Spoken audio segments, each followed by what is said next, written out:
Ah, Good morning, guys. Welcome back to SSC class. In last class, I just had given an introduction about a third module. To study this third module or to understand this third module, you should know some basic things. So I had just covered prerequisites of this third module in previous class, and also I think I have explained introduction part and this role of the parser also, I think. Okay. So anybody tell me whether I covered this topic in the previous class or not? The role of parser.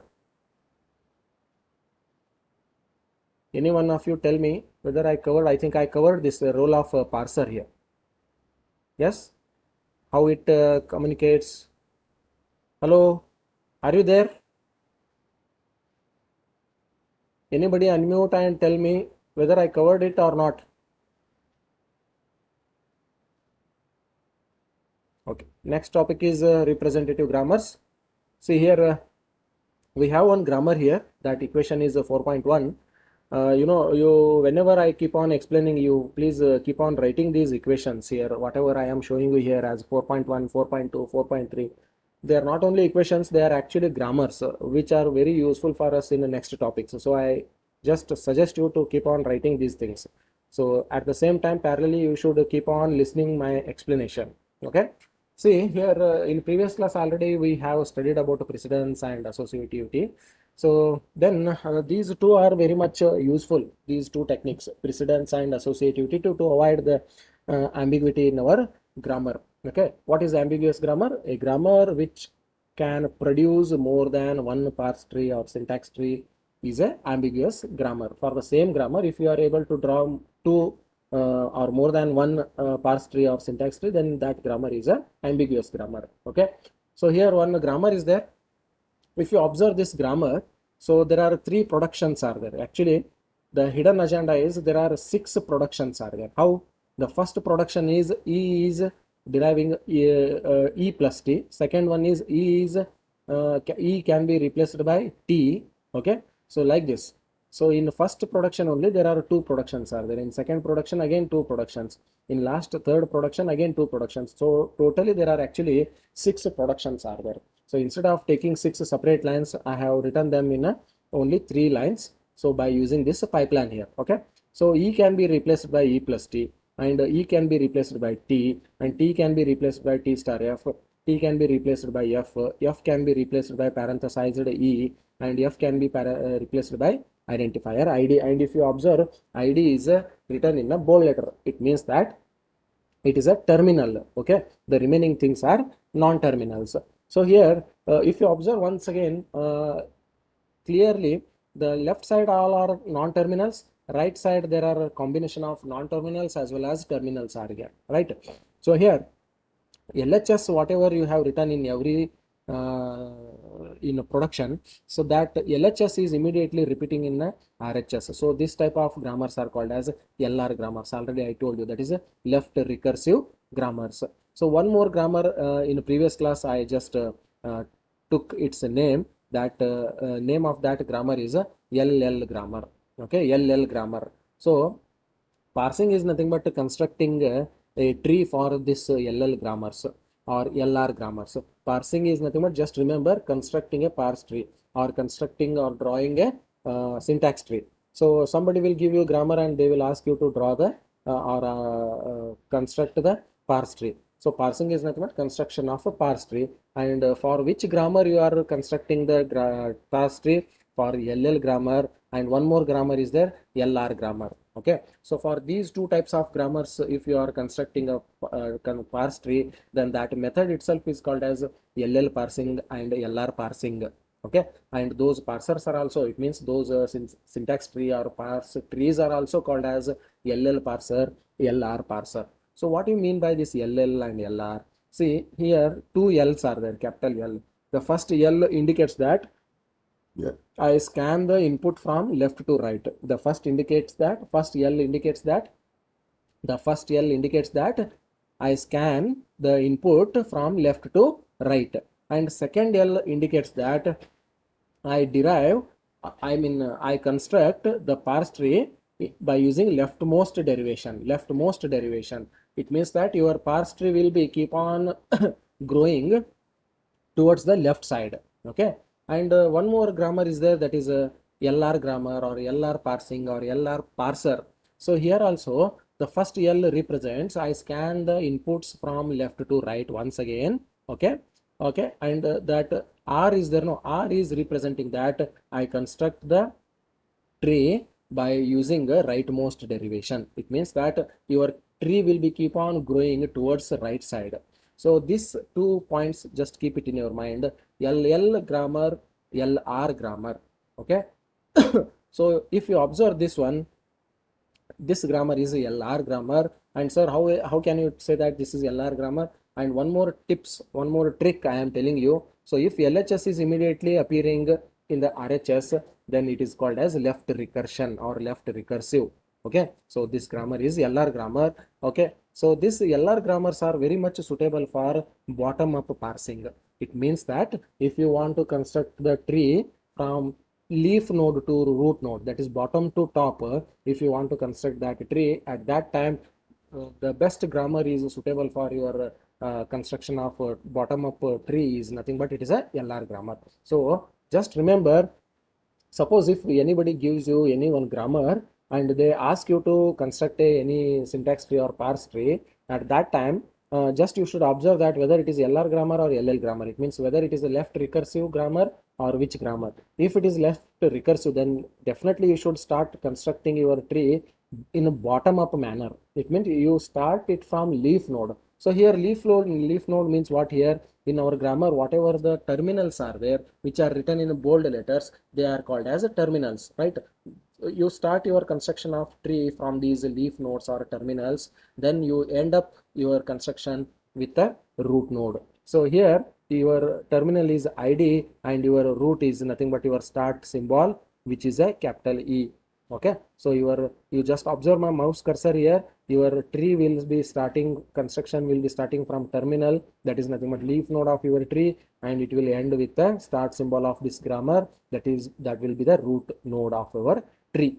Okay, so then but one more type of parsing is there, no? So that is LL parser. So that LL grammars are very much useful for a top down parsing. So just keep it in your mind. LR is for bottom up parsing and LL is for top down parsing. It means you should start your construction of tree from a root node and you should end up with a leaf node. In such type of situation, you should use LL grammar. Sir, how to write LL grammar? Because whatever in equation 4.1 I am showing you, it is a LR grammar, right? So how exactly the LL grammar looks like? So you can observe 4.2 here. So it is showing non-LR grammar, non-LR grammar, that is non-left recursive grammar. Okay, it means that apart from LR grammar, which type of grammar is there? LL grammar. So you can consider this equation 4.2 as a LL grammar. How exactly it looks like? So you can observe here. So no any production is having LHS which is repeated immediately in the RHS. So if you want, you observe here in 4.1 E is repeated immediately in RHS. T is repeatedly appeared in RHS, but here E is not appearing here. E dash is also not appearing. T is not appearing immediately. T dash is also not appearing immediately. F is also not immediately appearing here. So this type of grammars are called as LL grammar. And one thing, it is very equivalent to our this LR grammar. So LR grammar, if you are writing like this, its equivalent LL grammar looks like this. So how we have written this grammar here? Here what we have done is, so simply we have written first production only, that is non-terminal E I have written, that is start symbol. Then here in between this E and T there is a plus symbol is there. So here what I am going to do, I will take it next. So before that, so here first I am going to take this T, because I can replace E by this single term, that is T also. So whenever you are writing a single term, after writing that single term, immediately you should write the start symbol, okay, or else that non-terminal with a dash. So that will become T E dash. Now the question is, what is E dash, right? So E dash is nothing but, we are defining E dash here now in the second production. E dash will be, it will be taking two terms with one operator. If it is a single term, then you just take it as a original non-terminal E followed by E dash. Okay, that is a dash of our non-terminal. Then that E dash will be next expression, that is E plus T.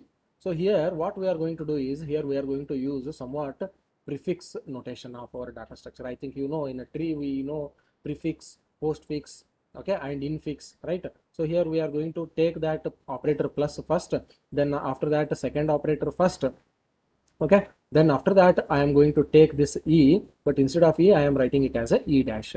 So like this, plus T followed by E dash. Okay, so E dash can be replaced by this plus T E dash. Like this, if you are writing, then it is a LL grammar. Okay, then E dash can be empty string also. This is also important. When you completed all the possibilities of these all terminals, when you have defined everything, at last you have to consider empty string also here. That is very, very important. So next, come to the second production equivalent, how we can write it. T is, right? T is defining F. So already I told you F should be followed by T dash. Okay, now the question is, what is T dash? Excuse me guys, just a second.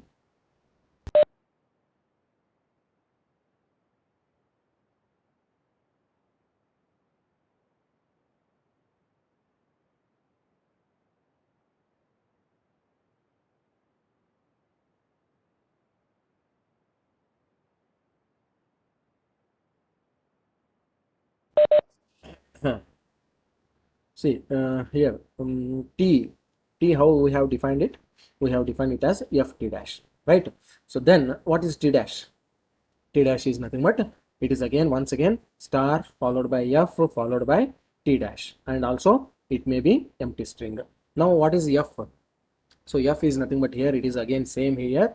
There is no any change here. It may be parenthesized E, or else it may be identifier. So here whatever E, T, F I am taking, no, what are, sir, these are actually in previous classes I already have written one expanded grammar for it.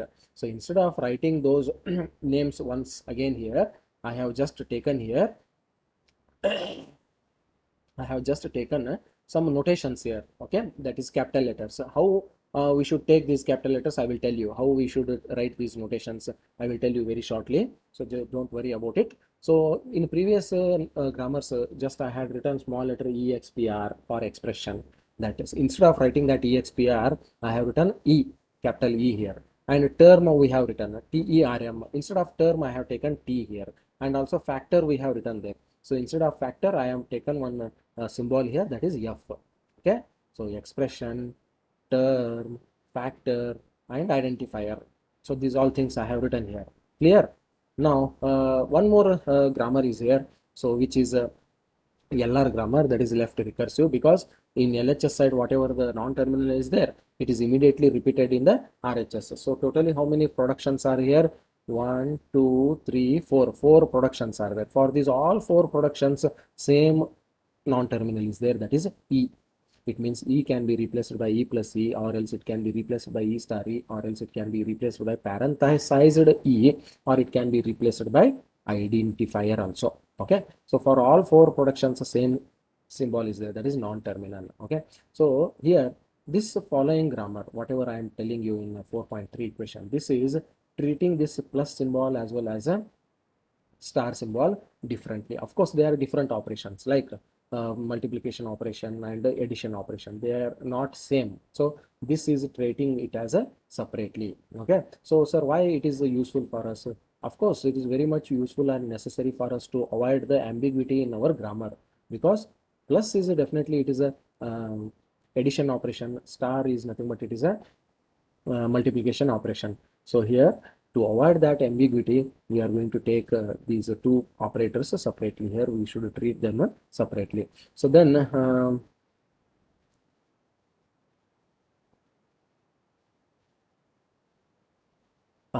here this grammar, whatever I just explained you, this grammar is allowing more than one parse tree, okay, or more than one syntax tree. for the expressions like a plus b star c. How it is? So you only consider, suppose if you are giving highest priority to star, of course among plus and star, star gets a highest priority. So if you are giving higher priority to star, you start your construction of your tree from that operator only by making it as a root node. And if you observe, left side of that star is a b and right side of that star is a c. So you will take the left subtree and you take the right subtree, and right subtree you write that term that is a c, which is identifier. And right side if you come to b, that b is again operand with one operator plus. So here plus I will make it as a root node, or else it is a interior node. And then for that, or parent node, I make that plus as a parent node, and children node for this plus as a and b. So a and b. So this is actually a correct syntax tree, it is as per the precedence of our operators. But if you are not following any precedence, at that time what happens? So here the people can parse this expression like this also, right? A plus b star c. So it is also correct. I'm not telling that it is not it is wrong. It is correct only when you use a parenthesis here. You use a brackets for a plus b, right? So, but without brackets, if you are writing the expression like this, then this leftmost tree is there. No, this is the perfect tree or parse tree for this grammar. Since this grammar is producing two parse trees here, so this grammar you can consider or call it as a ambiguous grammar. Clear? Now syntax error handling we are going to study. That is next topic. In my notes it is a 3.1.3 syntax error handling.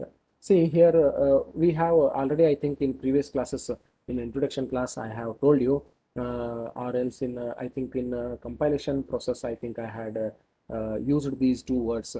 There are error recovery methods are there. So those error recovery methods are, or modes are, panic mode, and one more is a phrase level recovery or phrase level mode. So these two are error recovery strategies or error recovery methods. So apart from these two, don't think that, sir, these are the only two recovery methods or what? No. Apart from these two, some more error recovery methods are there. We will discuss those all error recovery methods in detail in this topic. But most commonly used error recovery methods are these two only, that is panic mode and phrase level recovery. And see, whenever you develop or design a compiler, don't expect your compiler that always that compiler should get only correct programs only, and it should convert it into the low level language. Not like that, because programmers may make mistakes, right? So it is a job of compiler to identify those errors or mistakes. Okay, it is a job of a compiler to report those errors to the programmer, and it is a responsibility of a compiler to assist the programmer or to help the programmer to locate or to find out those errors, where those errors are existing. And also they should suggest him to take necessary corrective actions. Okay, so here error handling is left to the compiler designer. So how much seriously your compiler should find out the errors. Okay, based on you, you can design the compiler. Or else if you want that compiler to just convert the high level language to low level language, then it will done that task, no problem. But in addition to that, if you want to make your compiler to find out the errors, and you make it to report the error to you, then you have to design it in such a way that it should be a very efficient compiler. Okay, so because of that only, whenever you start to thinking about the construction or designing or developing any compiler, you should keep it in your mind that my compiler not only is going to convert the high level to low level programs, it should also find out efficiently the errors, and it should report those errors to the users or programmers. Okay, and most commonly what type of errors we get whenever we program. Okay, so here I think you have heard these all terms like syntax error, lexical error, semantic error, right? Logic error, like this type of errors. So usually we get. Okay, here one by one all types of errors we will see. Then we will go to the error recovery methods, right? So here first type of errors are lexical errors. So here, this type of errors when we get, so if you are misspelling any variables or identifiers. So for example, in your declaration portion, you have declared a variable like this. Just observe my mouse cursor. In your declaration section, you have declared a variable like this: ELLIPSCSIZD. But in your computation steps or somewhere else in the future of your program, instead of typing the same variable, if you have missed one L here, instead of double typing double L, if you missed any L, then it is a misspelled, right? So whenever you want to use this variable, you should type it correctly. If any small change occurs also, so it will be different. Because of that only variables are case sensitive, right? Identifiers are case sensitive. It means that capital letter and small letter, whatever you make a small change, it will be completely different. So this type of errors or mistakes may be lexical errors.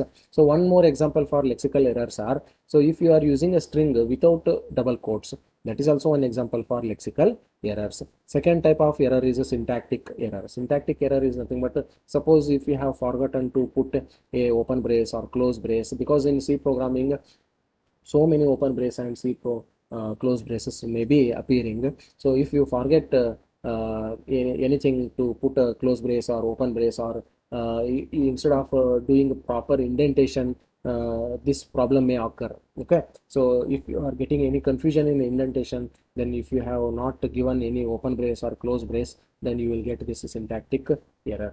And also one more example for this syntactic error is, suppose if you have written a case in a switch statement. Okay, if you have written a case keyword in your switch statement, but you have not used a switch statement at all, it means that you have directly written a case break, case break, but you have not written a switch statement at all at the top. At that time also, this syntactic error will occur, because switch statement compulsory need case 0, case 1, case 2, like this, and one default case.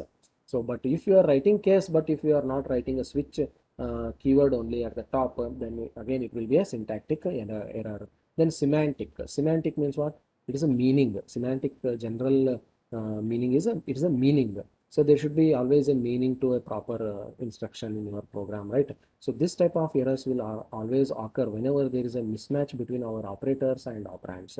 Okay, so this is one example. It means that the mismatch between your operators and operands. So for example, if you are using arithmetic operator in the place of logical operator, you are using logical operator in the place of arithmetic operator, such kind of any misplacement of or mismatchment of operators and operands happen. At that time, semantic error will occur. And one more example is, in our program, suppose if you have defined a function with a return type void. Okay, void. What do you mean by void? It is a return type of a function. Okay, it means that your function is not going to return you any result or any value to the calling function. Okay, so since you have defined or declared it as a void, but in the definition of your function at the bottom, at the last statement, if you use a return statement, since at the top of your function definition you have used void, you are not able to use return statement inside your program as a last statement. So unnecessarily you should not use that return statement, since already you have written it as a void function. Okay, so if you are doing this mistake by writing this return statement in your program which is a void, okay, at that time also you may get a semantic error. Then one more error, possible error, is a logical error. So when instead of using comparative statement or comparative operator or equality operator like a double equal mark, if you use by mistake, if you use only single equal mark, then it is assignment operator, right? So this type of errors are called as logical errors. And there are two methods are there for parsing. Parsing is nothing but construction of a parse tree or syntax tree, remember. So two types of methods are there or procedures are there. Those are already I discussed, actually, LL parsing and LR parsing. The first L represents I scan my input from left to right, and second L represents leftmost recursion or leftmost derivation. Okay, and LR stands also, first L stands for I scan my inputs from left to right, and R stands for rightmost derivation. Okay. These parsing methods these parsing methods will find out, or they will detect the error very quickly as soon as possible. It means these are very powerful parsing techniques which will easily and very quickly they will identify the error. So how, sir, they will how quickly they will find out the error? See, whenever the input streams are coming to the lexical from a lexical analyzer to syntax analyzer, those tokens cannot be parsed in somewhere in some point of time. Okay, so immediately if any token cannot be parsed, immediately that will be that parsing will be stopped there only, and that error will be reported to the programmer. Okay, so here this scanning or sorry that parsing methods these parsing methods have a property called viable prefix property. It's meaning that whenever they get any error, they will identify those errors just by observing their prefix immediately. Okay, so because of that only they are called as viable prefix property. Okay, so then there is a goal for every compiler, or there is a goal of every parser, but these goals are very much difficult or challenging to achieve. So what are those goals? Okay, I think everybody has their own goal, right? Similarly, our parser also has its own goal with respect to error handling. Okay, with respect to error handling, I am telling how the parser wants to report the presence of errors clearly and accurately to the programmer. Of course, since the parser is helping the programmer or assisting the programmer, it wants to report that presence of error, because programmer may not aware of that existence or presence of that error in his program. This parser has to report, or that parser has to tell to the programmer that, hey, you have this error in this line. Okay, and that line, what is that error? The clear information and accurate information that parser wants to give to the programmer. And also it has one more aim, that is it wants to recover that error. It wants to recover from that error very frequently and very quickly, so that it can move to the next possible errors. Okay, so if it has found any error, immediately it should start to think about a recovery, how I can recover from this error, so that how quickly I can recover from this error, so that I can move to the next error, and again how I can overcome from that error. Like this, it should report the presence of error quickly, and it should clearly and accurately, and also it should start thinking about a recovery from that error very quickly, and also it should use a very minimum overhead. Overhead is nothing but time taken to process the input. Remember, overhead. Many times you might have heard this word. Overhead is nothing but the time taken to process the input. Okay, so here it should take a minimum time. It should take a very minimum time to process the correct programs. It means very quickly it should compile the correct programs. Of course, if there are errors are there, it should identify them quickly, and it should report them correctly and accurately to the programmer, and also it should recover from those errors very quickly, so that it can make that program as a correct program. And even when that program comes as a correct program, it should not take a long time to process it or compile it. It should take a very less amount of time to compile it. Okay, so these all are the aim or goal of our parser. But to achieve these all goals, it is very difficult, and these are the challenging task. That is the main challenging task for compiler developers. Okay, then let us go for next topic, that is error recovery strategies. In my notes it is a 3.1.4. okay, error recovery strategies, just now I told you two types are there: panic mode and phrase level mode. Okay, so as just now I told you, there are not only these two modes are there, or strategies or methods are there. Apart from these two, some more other methods are there to recover the errors. So one is panic mode, second one is phrase level, third one is error productions and global correction. Okay, let us see the first one, that is a panic mode. So panic mode, what happens here?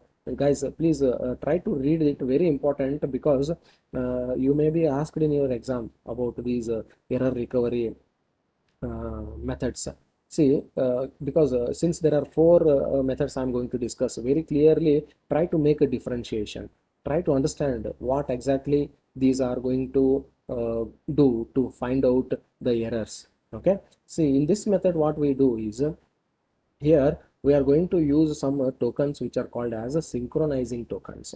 Synchronizing tokens is nothing but it means they are called as a delimiters. So for example, open brace and close brace, open parenthesis and close parenthesis. So this type of any symbols what you are using, no delimiters, semicolon, comma, semicolon, and these all things. So these type of tokens are called as synchronizing tokens. So particularly synchronizing tokens examples are delimiters. Okay, so delimiters like these are semicolon, comma, and colon, and open brace, close brace, open parenthesis, closed parenthesis. This type of symbols are called as synchronizing tokens. So why we are using this synchronizing tokens here? It means that whenever the lexical analyzer is keep on scanning the input from the program. Suppose if you have a written uh, if statement, how usually we write a if statement, we write if in a small letter followed by one open parenthesis, right? So it will take I as an input, and it will take a f as an input, and it will take one more next look ahead character, that is a symbol. Okay, so once it will look one more character, one more next character, okay, that character is called as look ahead, one step look ahead. Okay, after scanning f, it will look into the next character. Okay, and immediately when it looks like when it looks into this open parenthesis, it immediately understands that so I should not take it into my lexeme keyword, so if only I have to take, and I have to make it as a keyword. So like this it will take a decision. So for that one, it is going to take this panic mode recovery. It means it is going to take a help of this synchronizing tokens to recover from this error. Okay, this is panic. So then uh, here the compiler designer who is developing that compiler must select this synchronizing tokens appropriately.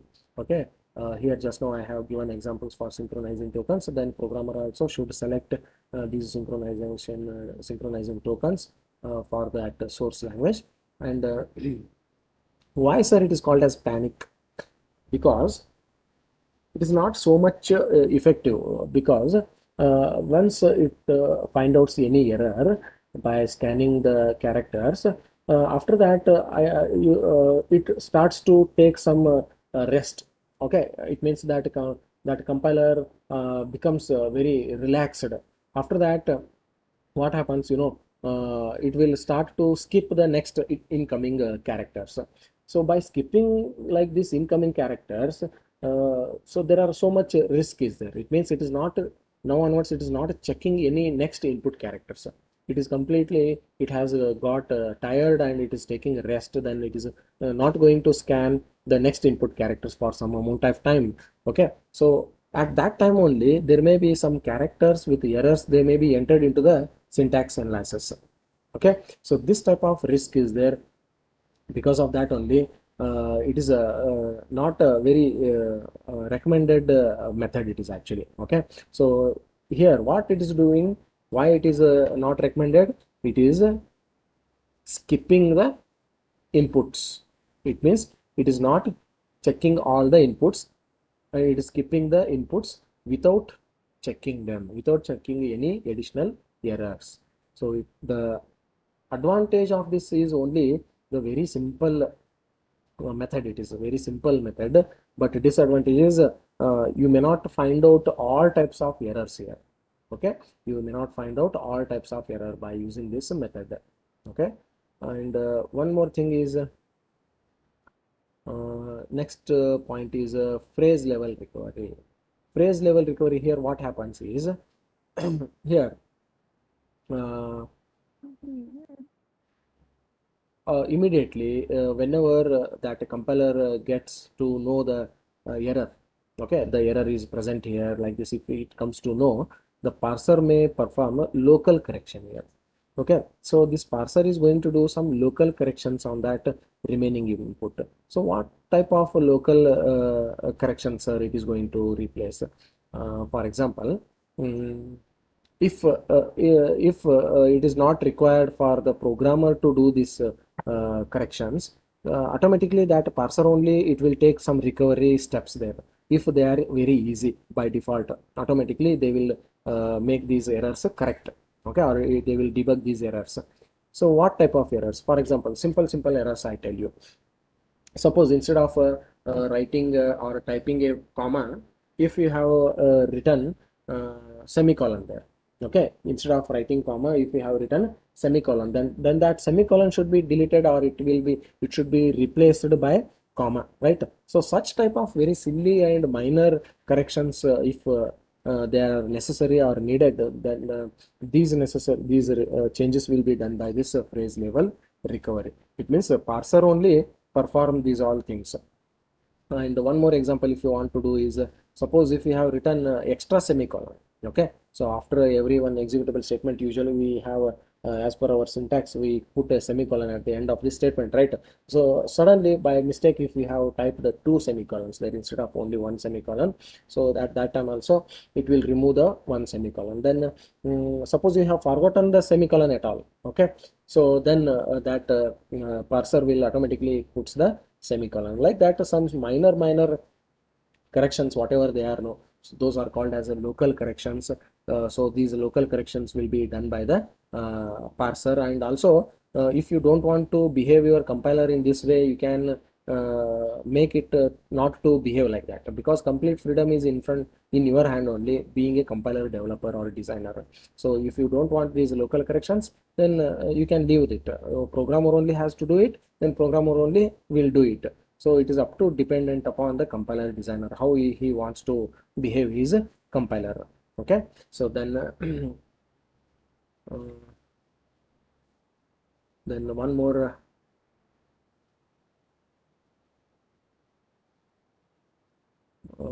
method is error productions. Okay, error productions. What is this error productions? See, its name itself is a error productions. Just one idea I give you what exactly we do here. Here intentionally we only write the wrong productions intentionally, so that that compiler should first identify the error and it has to report to us. So let us see here. By anticipating means what? By expecting or by predicting some common errors, so that might be encountered. It means most of the common errors whatever we get during our programming, by keeping those all errors in our mind, we by expecting, keep on expecting those all common type of errors, what we are going to do is we can augment the grammar. Augment the grammar means what? We can enlarge that grammar, we can increase the size of that grammar. Suppose if we are writing a grammar with only 3 lines, you can make it into 6 lines or 7 lines. You can expand it very clearly, so that we can expect our common errors, and if those common errors occur, then how we can avoid those common errors. For that purpose, we can augment means we can enlarge, or we can increase, or we can expand our grammar. Okay, so then how we can expand it? So we can expand that grammar by writing some more productions that generate the erroneous constructs. So it means that you are going to add some more productions to your grammar which are wrong productions. Okay, and they will lead to a wrong constructions or statements in your program. So here intentionally you are writing these wrong productions to your original grammar, or you are adding these wrong productions to your original grammar. By doing like so, what happens? A parser constructed from this grammar augmented by these error productions detects the anticipated errors. So whatever the your expectations were there, no, your guessing were there, your predictions were there, this type of errors I may get. So this type of errors, whatever you were guessing, so those type of errors will be detected, okay, when an error production is used during the parsing. the parser can then what action it will take? The parser then generate the appropriate error diagnostics about the erroneous constructs that has been recognized in the input. So of course nobody will use this method, error productions, because unnecessarily why we have to disturb the compiler, right? So here, as per my knowledge, only this second is there. No, this is very much powerful and very much interesting method, that is a phrase level recovery method. So this is about error production. This is also one method. Last method is global correction. Just a second, guys.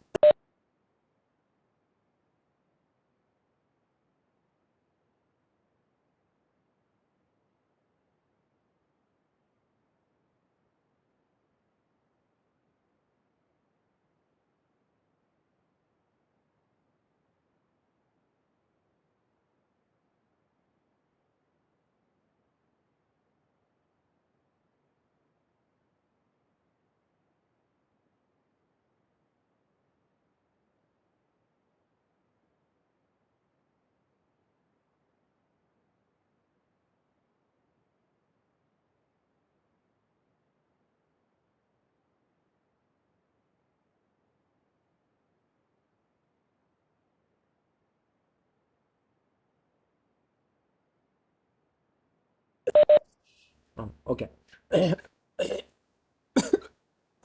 See, global correction.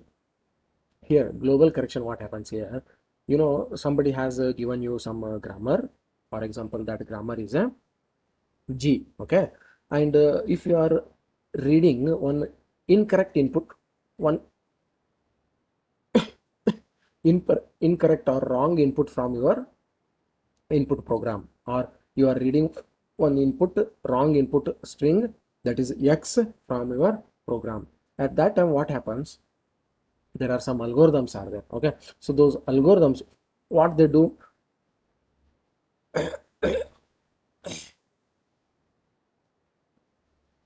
sorry friends, oh, just a minute.